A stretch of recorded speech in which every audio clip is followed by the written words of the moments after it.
So we are here with Ross of Immolation and Rob of Immolation. What's up?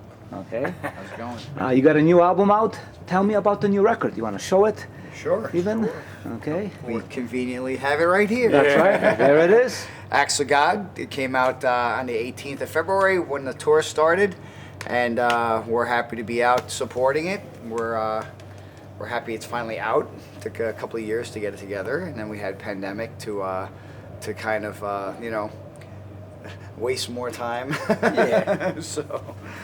Yeah. But anyway, it's out. We're happy it's Yeah. out. We put a lot of work into it, and we're just glad people can actually hear it now. And Yeah. to be out on the road immediately after it's out is great, to be able to play these songs live for everyone. And yeah, it's been a really good vibe. We're having a good time, but I think definitely check it out if you haven't checked it out yet. I think you'll dig it. Tell me about the songwriting process for this album. It was similar to all the rest of the recent records. So the pandemic didn't play too much of a part in that, in changing anything in that, but it did give us the extra time. So normally I'll write stuff on the computer and then send it out to the guys, and we all rehearse stuff on our own anyway, and then get together. Well, normally don't get together, but this time we wanted to get together before we went into the studio. So that was the big difference this time, is that one, we were able to get together, we had extra time, and we actually rehearsed the new songs together before we went into the studio. A few of them, back in 2019, we had them because we were getting ready for touring, and we had about 4 songs we rehearsed while we were rehearsing stuff for the tour, just to feel it out. And then 2019 was just all touring pretty much, so once that started, the writing process kind of halted for a little while, and then obviously 2020, we intended that to be a year for writing and recording the record, but then it gave us that much more time due to the pandemic, of course. And yeah, I guess it just enabled us to spend more time with the songs, get used to them more, especially Steve. He's got the hardest job, so Steve got to listen to the songs and be that much more creative for the drums and get the stuff down better, for himself and for the recording process. So it was really good for him. And then we also have Alex that joined us in the studio this time for the first time, actually recording rhythms and solos and stuff. So yeah, that was the big differences. But otherwise, the process was pretty much the same, and it just the pandemic just allowed us a little bit more time to get him a little bit more comfortable with the songs, I guess you could say. Mm-hmm. yeah, we didn't have to stress about like looming deadlines or any kind of pressures like that. Once everything locked down, like Bob said, we knew we were looking at, a long haul, so we made use of the time, and we had all that time to really just fine tune everything, absorb the material correctly, as Bob said, rehearse, which is a rarity for us before going in the studio. Usually everybody rehearses on their own, and we get to the studio and we all record our parts, and then we all kind of get together before a tour to like relearn and rehearse those songs properly, So this is the first time we had that benefit of doing that, which was nice. I mean, I think it benefited Steve the most, like Bob said, and gave him a lot of time to kind of feel out the material and kind of infuse his own elements correctly without having to rush or stress or get to a point where it's like, I wish I did this, I didn't have enough time to do this, I could have done this. So we really had the time, luckily, to to put into the record and the material. So yeah, I think that that benefited us a lot in that regard, because I think the record at the end of the day came out really good, so we're happy with it. When you guys write music for any new record, about how many songs do you come up with? And how do you select which songs end up? We come up with whatever you hear on the record. So Yeah. So there are no leftovers? No. Never, ever. We never write a bunch of songs and then figure out which ones we're going to put on a record. We just write until we feel the record is complete as far as, musically, because we don't start working on the lyrics till after the songs are done. But Yeah. musically, the landscape has to feel right with all the songs together as a whole. And then once that feels right, then we move on to the lyrics and all that. But in this case, obviously we had more time, but we also, there was a need to get more songs done in the sense to balance everything out, because a lot of the songs musically I was coming up with, they kind of had a certain flow, and in order to have a good balance, of the speed and the heavy and the intense, to me it just needed 2 or 3 more intense songs, and those kind of like came toward the end, and once those were done, that's when we felt it was like, okay, now we have the full record, everything's here now. Now we can start, booking studio time and working on the lyrics and everything. So, but there's no planned attack as far as how many songs or anything like that. It all goes by feeling, just like writing the music. It's just a matter of what. It's almost like one big long song, like all these songs put together. Is this a complete thing now, and that's basically what we go by. Yeah, I mean, when he hit the 12th song, we technically had enough material for the record, but he said, yeah, I just want to get one more out there, one more ripper, and then he finished the 13th song, which became Apostle, so that was the last song that he wrote for this record. So, once we hit that point, we all kind of knew, okay, now it feels like a complete record, so it's a weird process, but you just never really know how many songs you're going to have. It's not like we write for, a specific amount of time or anything like that. It just goes by feeling. When it feels complete, it's complete, Can you explain the title, Act of God, which was a very unusual title for Immolation? Acts of God, I mean, I think it's, lyrically with this album, we came full circle and we touched on a lot of the anti-religious subjects that we've kind of touched on in the past. We deviated away from that a bit over the last couple of records, and just focused on just stuff that was happening in, around the society and just things that were going on in that nature. So we've touched on that as well. We've touched on just mankind and all of our missteps and all the crappy things we do as a species, but we did come back heavily to the anti-religious themes, so I think that's kind of where the title came into play. When we were thinking of a title, we kind of went through all the lyrics and we tried to find some kind of common thread, and there were a couple of things that popped out. It was the references to light and dark light, throughout a number of the songs, the references to fire as a cleansing and as a that type of thing, as a purge or a cleansing mechanism, so a destructive force. So we saw a lot of that stuff throughout the lyrics, and we started to think of ideas for the concept as far as the title and the artwork together. So that's kind of how that all came into play, and it kind of encompasses everything, I think. Like Acts of God just kind of encompasses everything that we're talking about. It's all considered supposedly acts of God, So for us, it just wraps everything up. And for instance, the song "An Act of God" is about one particular thing that describes. Well, every song is about something specific, and a lot of them, although some of them, they have a dark feel to them and they're very ambiguous, so people can kind of we know what they're about, but we like people to kind of get their own idea about what things are about. Every song can mean something different to someone, so we don't like to kind of spell it out for them, so to speak. Yeah, they're ambiguous in a way, but I mean they're all specific, like Bob said. But again, it's about blaming something else for something we've done, something that's totally in our hands, like everything that's happening in the world. Is it an act of God, or is it just an act of our stupidity? It's that type of thing. So there's a lot of, I mean, you can look at it in a lot of different ways, and we've talked about this at length before we nailed the title down. It could mean this, it means this, and it can apply to this. It also can apply to this. Yeah. So, and that's kind of what we've always done with the lyrics over the years. Is even if the song is specifically about something, it can kind of there's a lot of double meanings and things in there, enough where everyone's going to get something different out of it. So, that's, for us, that's the cool part of doing the lyrics and creating the lyrics and coming up with titles. They all have different meanings and different angles you can look at them from, and that's always what we try to do as best we can. But if you look at it in a religious sense, it's an act of God. It's God's will. A lot of people look at things in that sense, if you're super religious, So it's an easy way to pass the buck. It's an easy way to kind of not assume responsibility for your own actions, So anyway, so that's, it means multiple things. That's the gist of it. Can you explain the visual aspect, the artwork? Again, that was like I was saying earlier, there were a lot of references to light and dark light throughout the record. So that's where that idea came from. We talked about it and we're like, let's try to incorporate those references, And originally it was going to be the dark light shining down, hitting the angels and burning them. It was going to be more like a fire kind of thing, like we mentioned earlier.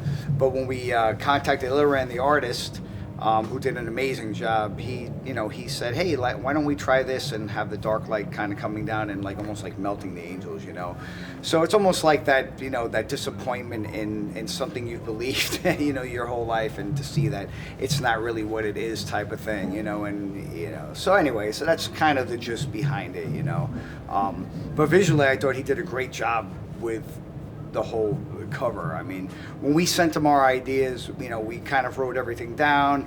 We explained to him, in depth about, what the songs were about, the connecting themes, and what we wanted to see visually on the record, because his style was really cool because it kind of blended that, classic, Renaissance, like religious kind of feel with that dark surrealism, of certain artists that we liked. So he had a great blend between the two, and he was the guy, right away that we looked at and said, this is the guy for this record, because I think overall it's a much darker album, it's a much more aggressive album, and I thought that we needed to try something a little different, like visually, look-wise for the record. So we chose Ilan Cantor because, we loved his past work. We loved everything he had done in the past.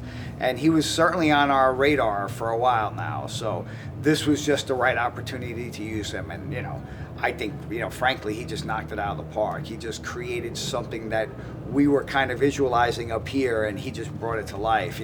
The tone, the feel, the darkness, but it also has that classic kind of vibe, like those classic Renaissance like style era paintings, So we loved it. We thought it was a great, a great look for, with the material. Oh yeah, everything's basically, the cover is just so hopeless looking. It's like they're all trying to save themselves and hang on, but it's just it's not happening. They're losing heavily, Yeah. And it's just, but you could see it in their faces, and that's, to me, that's what's cool about it. It's just very, very hopeless and dark, and like I'll never forget when drummer Steve was just like, he saw it and he's like telling us like it's oppressively dark, and I was like, that's a good description.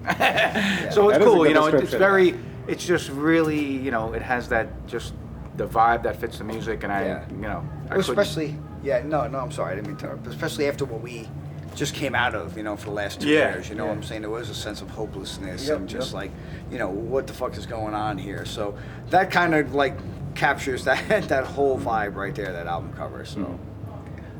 The album's been out for what, 2-3 weeks now? Couple weeks, yeah. How are the people responding to the music? Really good. I mean, live, and as well as, we see stuff as we're on the road. We're seeing, reviews and stuff, or just, some of the, just comments, anything. And then obviously the people when we're playing live, it's all been going over great. A lot of people seem to like the record, both critically and fans, and, so we're very happy about that, because obviously, we like this music, we like what we created, but you always hope that, the people out there are going to like it. You never know what the public's going to like, so you just hope for the best. But, we want our fans to like it, because we want to, that's part of what we do. We want to create stuff that we enjoy, but we're so into it, like we'll come up with parts and be like, that sounds sick, like it sounds really heavy or whatever. It has a certain vibe, and we're hoping that's what our fans will get out of it, because that's the whole idea is, you want it to be, we're always trying to make it as best possible, and we're hoping that the fans would appreciate that and get into it as much as we're getting into it. And so far so good. I mean, we've had a lot of really good reactions all around, so somewhat surprising how good the reactions are. So we're very happy about that, and happy just that the fans are digging it, and everyone really seems to dig the record. So it's great. How many of these new songs are making it to a live set? 7. 7, is it? Yes. That's pretty extensive. It is. Wow, it is. hey. Yeah. It's a long record, so. It is a long record. It is a long record. A lot of songs. Not a long lengthwise, it's just a lot of songs fit in there. So we're doing 7 tonight. But we kind of, mix it in with a lot of the older stuff. We're, doing a longer set tonight, so it'll be like an hour and 15 minutes. So there's a good amount of stuff for every fan. No matter where you stepped into our catalog, there's enough material in the set tonight to kind of, I think, satisfy old school fans who jumped in kind of in the middle era, and fans who jumped in the last, since Majesty and Decay. I had a fan came up to me last night, and she's like, first time I saw you guys, Majesty and Decay was the first album I got from you guys when I was in high school. and she's like, that was over 10 years ago, and she's like, this is the first time I saw you, and I love the new record, and you guys like absolutely lived up to my expectations. So that's great. So that's, you know, that's a newer fan, you know, someone who jumped in around the Nuclear Blast era, you know. So I think, you know, we kind of try to, you know, I think creating a set list for the live show right at this point in the game is the most difficult part of what we do. I could imagine. So it's always challenging. You know, we had Unholy Cult in the set earlier in the tour just because that album saw an anniversary recently. And, you know, we love this song. It's a great song. But then we, halfway through the tour, we swapped it out with 2 other songs, you know, just because, you know, just to change it up. It's a longer song. Certain songs, sometimes you don't always feel the vibe live, you know what I'm saying? So anyway, so we still, you know, kind of mix it up a bit. So, but yeah, we have a lot of material in the set tonight. So Now, one of the songs involves Daniel Alker. How did he get involved? Danny's a good friend of ours. I mean, we're super tight with Danny. He lives up by me. He's you know, him and his wife are tight with my girlfriend and I, and obviously Bob and I have toured with him on the Brutal Truth tour with Cannibal Corpse years ago, so we know Danny really well. And Danny's a legend in the New York scene, you know what I'm saying? He's a humble guy, so he, you know, he's super chill, but like to us, he's like, you know, he's a big deal, Danny. You know, he's an awesome dude. So, and he was in all the bands that we came up listening to, you know, Nuclear Assault, you know, Anthrax, SOD, you know, and then he went on to so much other stuff after that with Brutal Truth and, you know, the black metal stuff he's done. So yeah, he's just fucking, you know, he's the man. So he just kind of out of the blue just sent us a scream, you know, he just recorded a scream and he said, hey, maybe you could use this, while we were in the studio. So he said, yeah, fuck yeah. And Bob was like, have him send a longer one. So I said, hey man, send me a longer scream, and we got a good place for it because, you know, Bob already had an idea of where he was going to put it. So it wound up on the song Let the Darkness In. At the end there, I do a scream out into the last section of the song, and we kind of put his scream in there with mine because it was more of a raspier black metal kind of vibe with a just sick sounding. So the two together sound really awesome. So yeah, so it was cool to have him on that and to be part of that, you know. It was just awesome, you know, for us, you know. What kind of a support are you guys getting from Nuclear Blast as your record label? Kind of support? Mm-hmm. Really good support. Yes, tremendous support. Like, how would you describe it in comparison to what it used to be back in the beginning of record labels? Yeah, I mean, night and day for us. Yeah, it's, I mean, you know, different time, different situations, different way we looked at things. All in all, you know, it's like at this point of where we are now, Nuclear Blast has been doing, and always has done, a phenomenal job for us since we signed with them. And yeah, they're really good people. We're very tight with them. We're the tightest we've been with the, you know, people that worked at a label. You know, it's just really cool. It's a good vibe, great people. They're on it. They're really excited about the band, which, you know, for us is great. And yeah, we have a great rapport with them. Couldn't really ask for anything more. I mean, you know, everything's been going great, and they're really cool, and they're very attentive. Anything you could have, any kind of question or get in touch with them, they're all, you know, accessible. You know, so it's great. You know, it's we couldn't be happier, really. They're the only label that we've re-signed with in our entire career. Yeah, so that should give you an idea of how much we value what they've done for the band. I mean, they've just been amazing with us, you know. Just good people to deal with, you know. You feel like you're part of a group of people who want to see you succeed, a group of people who want to foster your growth, you know. And I don't think we've ever felt that, you know, to be quite honest, you know, until we got with this label. So after the first 3 records, which ended with Atonement, they were eager to re-sign us, and there was no question. There was no question. Of course, we'll re-sign with you guys because we love you guys, and you guys have done so much, you know, to kind of, you know, raise the perception of the band, you know, and to kind of get us out there in a bigger way, like Bob said. So yeah, it's been really cool working with them, and we're happy. We're fortunate to be with a label like this, you know. Now, in order for all of this to happen, the records, the tours, what kind of a organization do you have behind the scenes? Oh, we're right here. I figured it would be this much, but could you explain how does that work? Well, it just, you know, we've learned over the years that, you know, you just have to kind of do a lot of stuff on your own, you know, and that's what we do. We kind of just, planning is good. We took us about, I don't know, a good 30 years to figure that one out. So, you know, for instance, you know, this is the first record that we've actually had a real I guess you could say, professional rollout of a record, you know, because of the label, but also because we were able to do certain things and we were on it and we were doing our part, you know what I mean? It was just like, it was just a good collaboration in the sense of, you know, we were prepared better than we've ever been. So anytime the label was like, here, we need this and that, we'd get it to them, and we just worked hand in hand with them, because we just been, over the past few years, we just took it upon ourselves to just start planning things out as opposed to hoping things would happen or hoping we'd get on a tour. So now we just decided, you know what, I think we've been missing, you know, we kind of like had a conversation, like I think, you know, we just need to plan our thing out and follow our path and just go forward, you know, and not wait for things to, you know, hopefully get something that's, you know, will do good or bigger whatever. or better or whatever. You just have to go and do it. And that's one thing I guess we that was our mistake, but once we basically figured that out, we just got our heads together and we just been, you know, that's what we've been doing, planning and just, you know, talking with the label, and then with the whole record, this record, we were really, we kind of learned that kind of like during Atonement, and then once this record was set, we knew everything we needed to really do. So, you know, we were just able to work with them and just make things happen. And we've always been doing that over the years. Like, we're always kind of do-it-yourself type of band.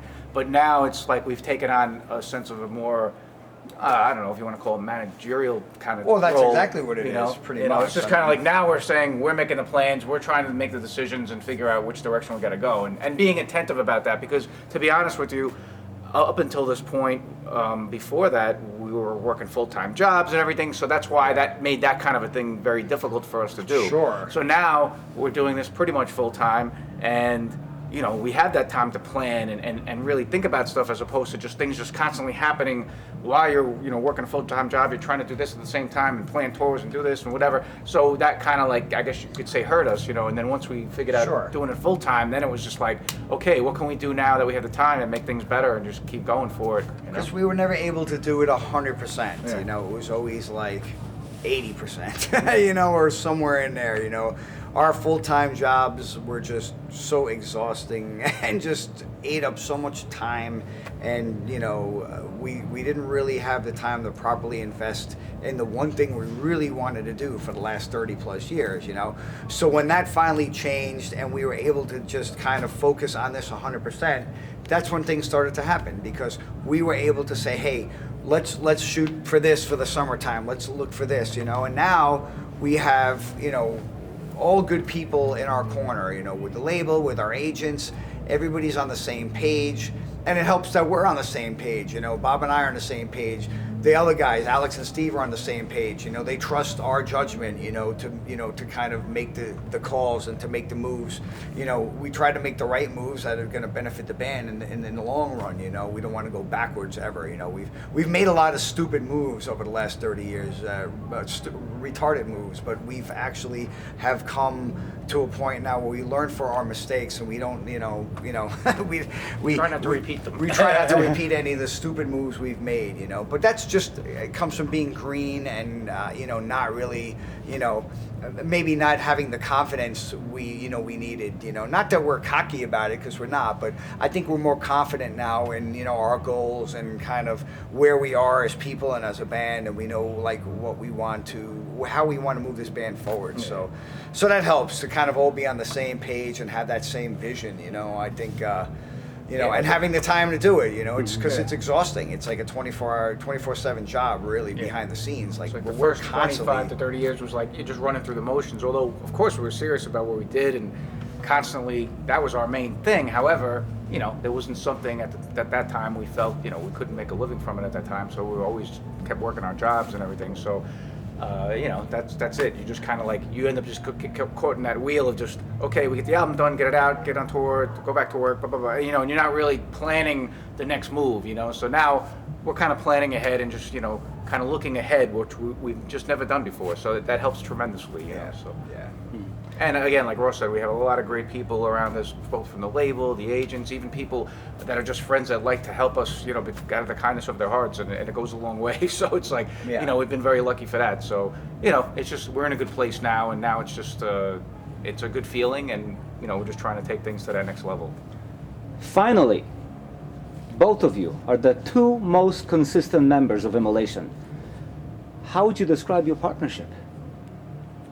We're Because like it brothers. is. Yeah, like brothers, Yeah, absolutely. you know, it's like family, you know. It's Yeah. like we've been doing this. We've known each other since we were teenagers, and it's been Yeah. a passion of ours. And I think we've had that passion 100%. And I think to bring it through to fruition for all these years and keep it going is like, to me, that's success in itself. Yeah. And now it's like after those 30 some odd years, we're finally starting to, actually be able to try and make a living off it as best we can. And it's a lot of hard work and everything, but I think it was just that, it's that the similar interests, the similar vision, and just the similar like for the music and the enjoyment out of it, and just it's our passion, and We're still like the same like 15, 16-year-old Yeah. kids that we were when we first met, you know what I'm saying? Like in here we are, you know what I'm saying? So we still have that, that passion, like he said, that desire to just create this music that we've been doing forever, and we love doing it, and we love every aspect of what we do,